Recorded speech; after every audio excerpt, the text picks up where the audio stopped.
യേശുവിൽ സ്നേഹമുള്ള സഹോദരി സഹോദരന്മാരെ, ജൂബിലി ഡിവൈൻ ധ്യാന കേന്ദ്രത്തിൻ്റെ ജൂബിലാത്തെ എന്ന ആത്മീയ ശുശ്രൂഷയിലേക്ക് നിങ്ങൾക്കെല്ലാവർക്കും സ്വാഗതം. ഇന്നേ ദിവസം ലൂക്കാസ് സുവിശേഷം 6-ാം അധ്യായം 27-28 തിരുവചനങ്ങളെ ആധാരമാക്കി നമുക്ക് ധ്യാനിക്കാം. എൻ്റെ വാക്ക് ശ്രവിക്കുന്ന നിങ്ങളോട് ഞാൻ പറയുന്നു, ശത്രുക്കളെ സ്നേഹിക്കുവിൻ, നിങ്ങളെ ദ്വേഷിക്കുന്നവർക്ക് നന്മ ചെയ്യുവിൻ, ശപിക്കുന്നവരെ അനുഗ്രഹിക്കുവിൻ, അധിക്ഷേപിക്കുന്നവർക്ക് വേണ്ടി പ്രാർത്ഥിക്കുവിൻ. പ്രിയമുള്ളവരെ, യേശു നമ്മുടെ ഓരോരുത്തരുടെയും ജീവിതത്തിൽ നമ്മൾ അനുഭവിക്കുന്ന വലിയ ഒരു പ്രതിസന്ധിയെക്കുറിച്ചാണ് സംസാരിക്കുക.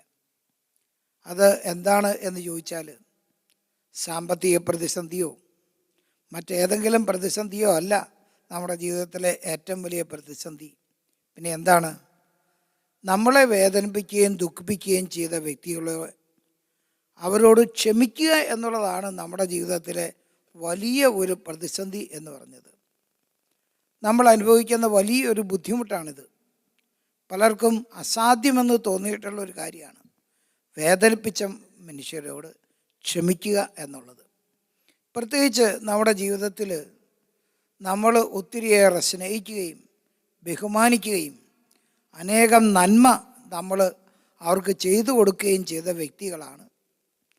ആ വ്യക്തികളിൽ നിന്ന് നമുക്കുണ്ടാകുന്ന മോശമായ പ്രവൃത്തി, അവർ നമുക്ക് എതിരെ പ്രവർത്തിച്ച ഒരവസ്ഥ, നമുക്ക് അവർ തകർച്ചകളും വേദനകൾക്കും കാരണമായി തീർന്ന അവസ്ഥ, അങ്ങനെയൊക്കെയുള്ള അനുഭവം നമുക്കുണ്ടാകുമ്പോൾ, നമ്മളോട് വിശ്വാസവഞ്ചന കാട്ടുമ്പോൾ, നമ്മളോട് അവർ ഒട്ടും പരിഗണനയില്ലാതെ അധിക്ഷേപിക്കുന്ന രീതിയിലുള്ള പെരുമാറ്റങ്ങളുണ്ടാകുമ്പം, ഇതൊക്കെ ക്ഷമിക്കാനാവാത്ത വിധം നമ്മുടെ ഓരോരുത്തരെയും ജീവിതത്തെ തകർക്കുന്ന വലിയ വേദനയുടെ അവസരങ്ങളാണ്. പ്രിയപ്പെട്ട സഹോദരി സഹോദരന്മാരെ, ഈ സാഹചര്യത്തിൽ ബൈബിളിൽ നമ്മൾ കണ്ടെത്തുന്ന ഒരു കാര്യം, ഇത്തരം സാഹചര്യത്തിൽ അവരോട് നമുക്ക് ക്ഷമിക്കാതെ നമുക്ക് നമ്മുടെ ആത്മീയ ജീവിതം മുന്നോട്ട് കൊണ്ടുപോകാൻ നമുക്ക് സാധിക്കുകയില്ല. അവർ യഥാർത്ഥത്തിൽ നമ്മുടെ ശത്രുക്കളായിരിക്കാം, എന്നാൽ നമുക്ക് അവർ ശത്രുക്കളായിട്ട് അവർക്കെതിരെ നമ്മൾ പെരുമാറുന്നവരായിട്ട് നമ്മൾ മാറുന്നത് കൊണ്ട് നമുക്കൊരു പ്രയോജനവും ഇല്ല എന്ന് മാത്രമല്ല, അത് നമ്മുടെ ജീവിതത്തിൻ്റെ തകർച്ചയെ മാത്രമേ സ്വാധീനിക്കുകയുള്ളൂ എന്നും ദൈവം നമ്മളെ ഓർപ്പിക്കുകയാണ്. അതുകൊണ്ട് യേശു നമ്മളെ ഓർപ്പിക്കുന്നു, വേദനിപ്പിച്ച വ്യക്തികളോട് ക്ഷമിക്കാനും പൊറുക്കാനും നമുക്ക് സാധിക്കണമെങ്കിൽ ഒരു തരത്തിൽ മാത്രമേ അത് നമുക്ക് സാധ്യമാക്കാൻ സാധിക്കൂ. അത് മറ്റൊന്നുമല്ല, നിന്നെ വേദനിപ്പിച്ചവരെ അനുഗ്രഹിക്കുക, അധിക്ഷേപിക്കുന്നവർക്ക് വേണ്ടി പ്രാർത്ഥിക്കുക. ഇത് മാത്രമേ ശത്രുക്കളെ സ്നേഹിക്കാനും ദ്വേഷിക്കുന്ന വ്യക്തികൾക്ക് നന്മ ചെയ്യാനും നമ്മളെ പഠിപ്പിക്കുന്നത്. ആകയാൽ ഈ ഒരു സത്യത്തെ നമ്മളെല്ലാം ഹൃദയത്തിൽ സ്വീകരിക്കാൻ യേശു ആഗ്രഹിക്കുകയാണ്. ഈ സത്യം വളരെ വ്യക്തമായിട്ട് മനസ്സിലാക്കിയ ഒരാളാണ് വിശുദ്ധ പത്രോസ്. അതുകൊണ്ട് വിശുദ്ധ പത്രോസ് തൻ്റെ 1-ാമത്തെ ലേഖനം 3-ാം അധ്യായം 9-ാം തിരുവചനത്തിൽ വിശുദ്ധ പത്രോസ് ഇപ്രകാരം രേഖപ്പെടുത്തിയിരിക്കുകയാണ്: തിന്മയ്ക്ക് പകരം തിന്മയോ നിന്ദനത്തിന് പകരം നിന്ദനമോ കൊടുക്കാതെ അനുഗ്രഹിക്കുവിൻ. അനുഗ്രഹം അവകാശമാക്കുന്നതിന് വേണ്ടി വിളിക്കപ്പെട്ടിരിക്കുന്നവരാണല്ലോ നിങ്ങൾ. നമ്മുടെ ജീവിതത്തിൽ നമുക്ക് അനുഗ്രഹം നമ്മളിലേക്ക് വരണം എന്നുണ്ടെങ്കിൽ നമ്മൾ ചെയ്യേണ്ട കാര്യം, നമ്മളെ വേദനിപ്പിച്ച, നമുക്ക് തിന്മ തന്ന, നമുക്ക് ദുഃഖം തന്ന, നമ്മളെ നിന്ദിച്ച, അപമാനിച്ച വ്യക്തികൾക്ക് അപമാനമോ നിന്ദനമോ തിന്മയോ കൊടുക്കാതെ അവരെ അനുഗ്രഹിക്കുക എന്നതാണ്. ഇങ്ങനെ നമ്മൾ അനുഗ്രഹിക്കുമ്പോഴാണ് നമ്മൾ അനുഗ്രഹസമ്പന്നൻ ആകുന്നത്. നമ്മൾ അവരെ അധിക്ഷേപിച്ചതുകൊണ്ട് നമ്മൾ ഒരിക്കലും അനുഗ്രഹിക്കപ്പെടുന്നില്ലെന്ന് മാത്രമല്ല, നമുക്കായി ഒരുക്കി വെച്ച, ദൈവം ഒരുക്കി വെച്ച അനുഗ്രഹം നമ്മളെ വിട്ടകലുകയും ചെയ്യുന്നു എന്നതാണ്. കാരണം ഒരു വ്യക്തിയുടെ ജീവിതത്തിൽ ആരോടെങ്കിലും വെറുപ്പോ വിരോധമോ ഉണ്ടാകുമ്പോൾ, വെറുപ്പും വിരോധവും ഉണ്ടാകുന്ന അവസ്ഥയിൽ അവനിലേക്ക് പിശാച് കടന്നു വരികയാണ്. നമുക്ക് ആരോടെങ്കിലും വെറുപ്പ്, വിരോധം, ശത്രുത തോന്നിയാൽ സാത്താൻ അവനിലേക്ക് പ്രവേശിക്കാൻ ഇടയാകും. സാത്താൻ അവനിൽ പ്രവേശിച്ചാലോ ആ വ്യക്തിയിൽ അനുഗ്രഹത്തിന് പകരം ശാപങ്ങൾ വന്ന് നിറയും, തകർച്ചകൾ വന്ന് നിറയും. ഇതാണ് സംഭവിക്കുക. എഫേസ്യോസ്യർക്ക് ലേഖനം 4:26. കോപിക്കാം, എന്നാൽ പാപം ചെയ്യരുത്. നിങ്ങളുടെ കോപം സൂര്യൻ അസ്തമിക്കുന്നത് വരെ നീണ്ടുപോകാതിരിക്കട്ടെ. സാത്താന് നിങ്ങൾ അവസരം കൊടുക്കരുത്. അതായത് കോപം നമ്മളിൽ നിലനിൽക്കുമ്പം സാത്താന് അവസരം കൊടുക്കുന്നു.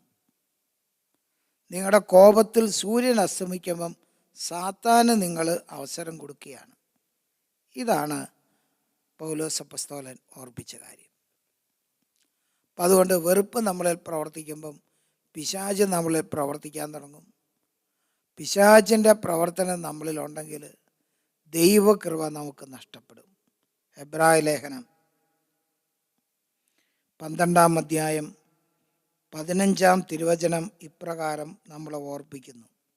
എബ്രായ ലേഖനം 12:15 ദൈവകൃപ ആർക്കും നഷ്ടപ്പെടാതിരിക്കാൻ ശ്രദ്ധിക്കുവിൻ.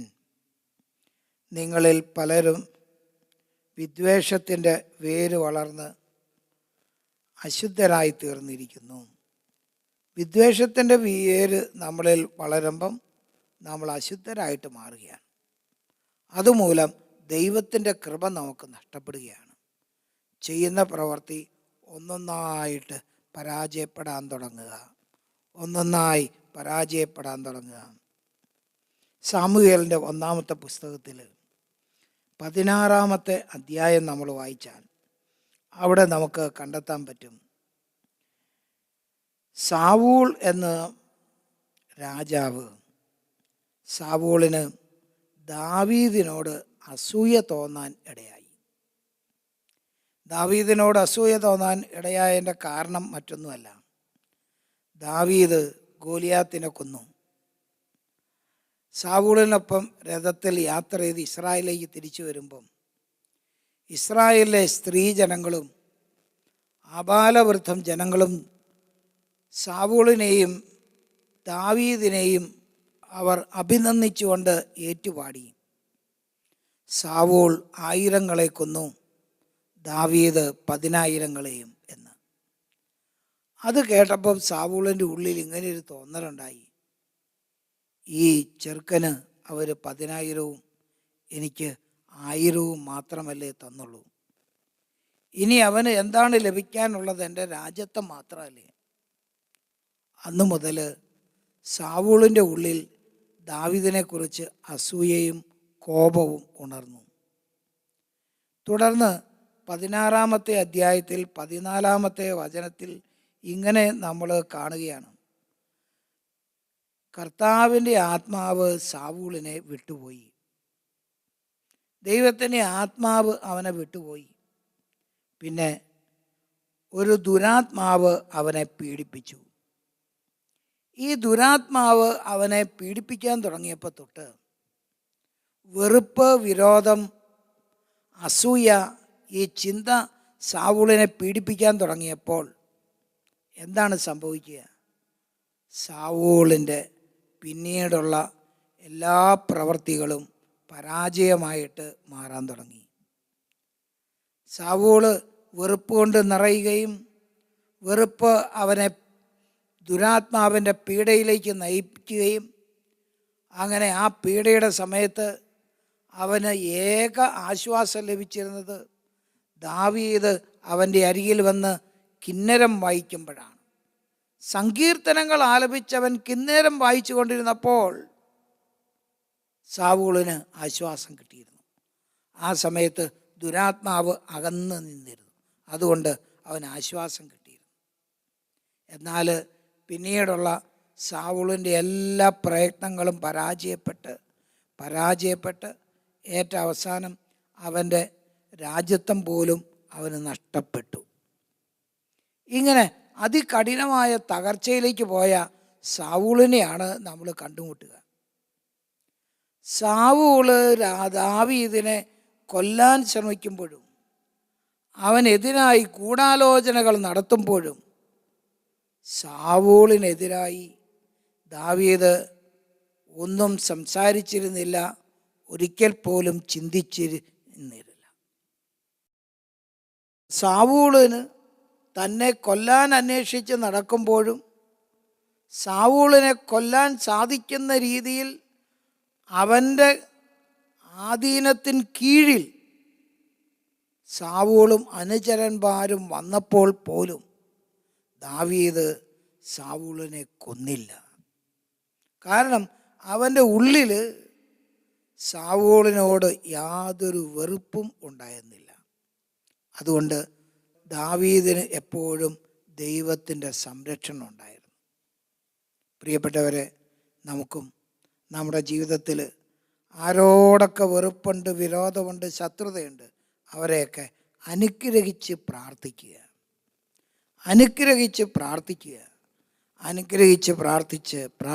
പ്രാർത്ഥിച്ച് നിനക്ക് വിരോധവും വെറുപ്പും ഉണ്ടാക്കിയ, നിനക്കെതിരായി പ്രവർത്തിച്ച വ്യക്തികളോടുള്ള ശത്രുതയുടെ പീഡയിൽ നിന്ന് നമുക്ക് പുറത്തു കടക്കാൻ, പിശാചിൻ്റെ പീഡയിൽ നിന്ന് പുറത്തു കടക്കാൻ ഇത് നമ്മളെ സഹായിക്കും. Praise the Lord.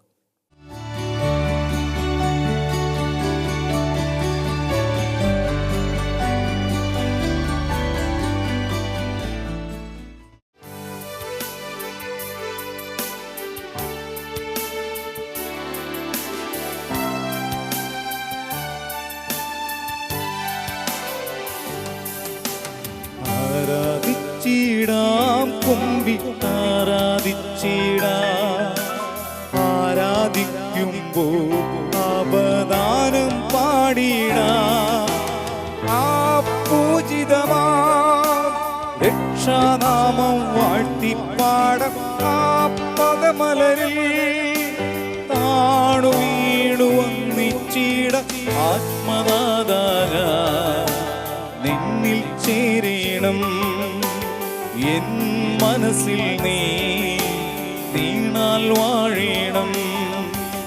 ആത്മനാഥായ നിന്നിൽ ചേരണം, എൻ മനസ്സിൽ നീണാൽ വാഴണം. ആത്മനാഥായ നിന്നിൽ ചേരണം, എൻ മനസ്സിൽ നീണാൽ വാഴണം. ആരാധന ആരാധന ആരാധന ഈശോയേ. ആരാധന ആരാധന ആരാധന ഈശോയേ. ഹല്ലേലൂയ ഹല്ലേലൂയ ഹല്ലേലൂയ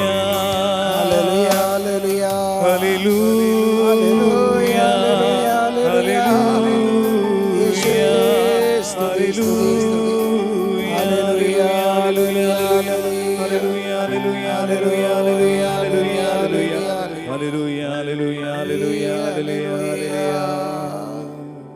പരിശുദ്ധ പരമ ദിവ്യകാരുണ്യത്തിന് നേരവും ആരാധനയും സ്തുതിയും ഭവിഷ്യമുണ്ടായിരിക്കട്ടെ. പരിശുദ്ധ പരമ ദിവ്യകാരുണ്യത്തിന് നേരവും ആരാധനയും സ്തുതിയും ഭവിഷ്യമുണ്ടായിരിക്കട്ടെ. പരിശുദ്ധ പരമ ദിവ്യകാരുണ്യത്തിന് നേരവും ആരാധനയും സ്തുതിയും ഭവിഷ്യമുണ്ടായിരിക്കട്ടെ. യേശുവിൽ സ്നേഹമുള്ളവരെ, ദിവ്യകാരുണ്യനാഥൻ നമ്മുടെ സമീപത്ത് നമ്മളോടൊപ്പം ആയിരിക്കുകയാണ്. നാം എല്ലാവരെയും അനുതാപത്തിലേക്ക് ക്ഷണിച്ചുകൊണ്ട് കർത്താവ് നമ്മുടെ അരികിലായിരിക്കുകയാണ്. ഫലം നൽകുന്ന ഒരു വൃക്ഷമായി ഞാനും നിങ്ങളും മാറണമെന്ന് കർത്താവ് ആഗ്രഹിക്കുന്നു. അനുതാപത്തിൻ്റെ, പശ്ചാത്താപത്തിൻ്റെ ഫലങ്ങൾ നമ്മൾ പുറപ്പെടുവിക്കണം. കഴിഞ്ഞ കാലങ്ങളിലേക്ക് നമുക്കൊന്ന് തിരിഞ്ഞു നോക്കാം. എത്ര ഘോരമായ പാപങ്ങളാണ് നമ്മൾ ചെയ്തത്. നമുക്ക് ആർക്കും ആ പാപത്തിന് പരിഹാരം ചെയ്യാനോ ആ പാപത്തെ ഇല്ലാതാക്കാനോ ഉള്ള ശക്തിയോ കഴിവോ ഇല്ല. പാപം ചെയ്യുന്ന ഏവനും പാപത്തിന് അനന്തരഫലമായ ശിക്ഷ അനുഭവിക്കേണ്ടി വരും എന്ന സത്യം നമുക്ക് അറിയാമല്ലോ. ആകയാൽ ഇന്ന് ദൈവസന്നിധിയിലേക്ക് കൈകൾ നീട്ടി, കരങ്ങൾ ഉയർത്തി, ഹൃദയം തുറന്ന് കർത്താവിൻ്റെ സന്നിധിയിൽ നമ്മുടെ അതിഘോരമായ പാപങ്ങൾക്ക് മാപ്പ് ചോദിക്കാം. യെശയ്യാ പ്രവാചകന്റെ പുസ്തകം 1-ാം അധ്യായം 6-7 തിരുവചനം ഇങ്ങനെയാണ് നമ്മളെ ഓർപ്പിക്കുക. ഉള്ളങ്കാൽ മുതൽ ഉച്ചി വരെ ക്ഷതമേൽക്കാത്ത ഒരിടവുമില്ല. ചതവുകളും വ്രണങ്ങളും രക്തമൊലിക്കുന്ന മുറിവുകളും മാത്രമേ. അവ കഴുകി വൃത്തിയാക്കുകയോ വച്ചുകെട്ടുകയോ ആശ്വാസത്തിന് തൈലം പുരട്ടുകയോ ചെയ്തിട്ടില്ല. നിങ്ങളുടെ രാജ്യം ശൂന്യമായി, നിങ്ങളുടെ നഗരങ്ങൾ കത്തി നശിച്ചു. നിങ്ങൾ നോക്കി നിൽക്കെ വിജാതിയർ നിങ്ങളുടെ ദേശം വിഴുങ്ങിക്കളഞ്ഞു. വിദേശികൾ നശിപ്പിച്ചതുപോലെ അത് നിർജ്ജനമായിരിക്കുന്നു. ഇത്രയേറെ തകർച്ചകൾ ജീവിതത്തിൽ സംഭവിച്ചിട്ടും അനുതപിക്കാതെ ഹൃദയകാഠിന്യമുള്ളവരായി ഇനിയും നമ്മൾ ഇരിക്കരുത്. എല്ലാ തെറ്റുകളും ഏറ്റുപറഞ്ഞ് ദൈവത്തോട് മാപ്പിറക്കാം. അതിഘോരമായ നമ്മുടെ പാപങ്ങൾ ദൈവസന്നിധിയിലേക്ക് നമുക്ക് ഉയർത്താം. ഇതാ കർത്താവ് നമ്മുടെ പാപം എത്ര വലുതാണെങ്കിലും ക്ഷമിക്കാൻ തയ്യാറായി നമ്മുടെ അരികിലുണ്ട്. അവിടുത്തെ ദയ തേടി അവൻ്റെ അരികിലെത്താം. നമ്മുടെ വഴിവിട്ട ബന്ധങ്ങൾ, അടങ്ങാത്ത മോഹങ്ങൾ, ഇവയെല്ലാം മൂലം ഇന്ന് അടിതെറ്റി വീണ ഒരു ജീവിതമാണ് നമ്മുടേതെന്ന് തിരിച്ചറിഞ്ഞ് അവിടുത്തെ സന്നിധിയിലേക്ക് നമുക്ക് തിരിച്ചു വരാം. നമുക്ക് അനുതാപത്തോടെ നിലവിളിച്ച് പ്രാർത്ഥിക്കാം.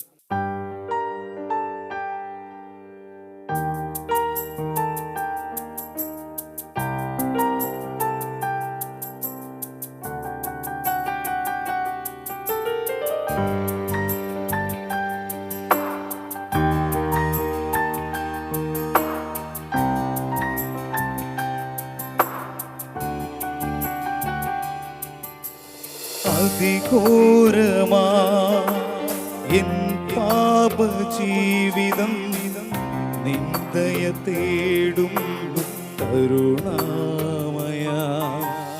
അതിഘോരമാ എൻ പാപജീവിതം, നിന്ദയ തേടും കരുണാമയ. വഴിവിട്ട ബന്ധങ്ങൾ, അടങ്ങാത്ത മോഹങ്ങൾ, അടിത്തെറ്റി വീഴുന്നു അതിദാരുണം. വഴിവിട്ട ബന്ധങ്ങൾ, അടങ്ങാത്ത മോഹങ്ങൾ, അടിത്തെറ്റി വീഴുന്നു അതിദാരുണം. കരുണക്കടലേ, കരം നീട്ടി എന്നെ കരക്കയറ്റി ദാസരിൽ ചേർക്കണേ. കണ്ണീരൊഴുകി ഞാൻ പാദം കഴുകുന്നു. പാപം ക്ഷമിക്കണേ, ശിക്ഷകൾ നീക്കണേ. കരുണക്കടലേ, കരം നീട്ടി എന്നെ കരക്കയറ്റി ദാസരിൽ ചേർക്കണേ. കണ്ണീരൊഴുകി ഞാൻ പാദം കഴുകുന്നു. പാപം ക്ഷമിക്കണേ, ശിക്ഷ ശിക്ഷകൾ നീക്കണേ യേശുവേ. ആരാധന യേശുവേ, ആരാധന യേശുവേ, ആരാധന യേശുവേ, ആരാധന ആരാധന ആരാധന. കൈകൾ ഉയർത്തി കർത്താവിനോട് യാചിക്കാം. നമ്മുടെ എല്ലാ അപരാധങ്ങളും പൊറുക്കണേ.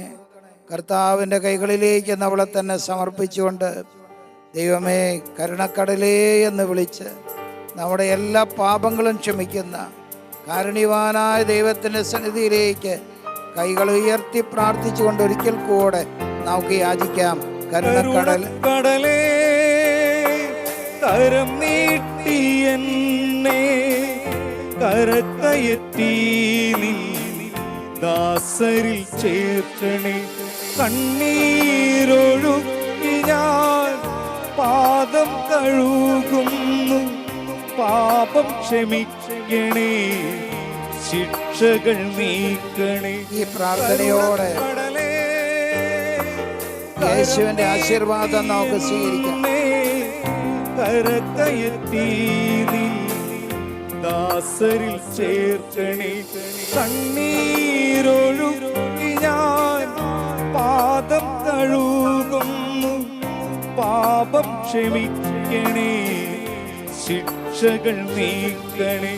കരുണക്കടലേ കരം നീട്ടി എന്നെ കരക്കയറ്റി നീ ദാസരിൽ ചേർക്കണേ.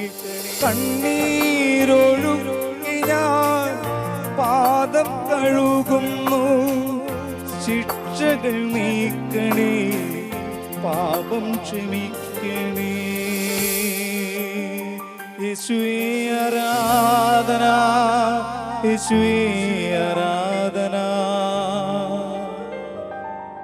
പരിശുദ്ധ പരമ ദിവ്യകാരുണ്യത്തിന് എന്നേരവും ആരാധനയും സ്തുതിയും പുകഴ്ചയും ഉണ്ടായിരിക്കട്ടെ. പരിശുദ്ധ പരമ ദിവ്യകാരുണ്യത്തിന് എന്നേരവും ആരാധനയും സ്തുതിയും പുകഴ്ചയും ഉണ്ടായിരിക്കട്ടെ. പരിശുദ്ധ പരമ ദിവ്യകാരുണ്യത്തിന് എന്നേരവും ആരാധനയും സ്തുതിയും പുകഴ്ചയും ഉണ്ടായിരിക്കട്ടെ.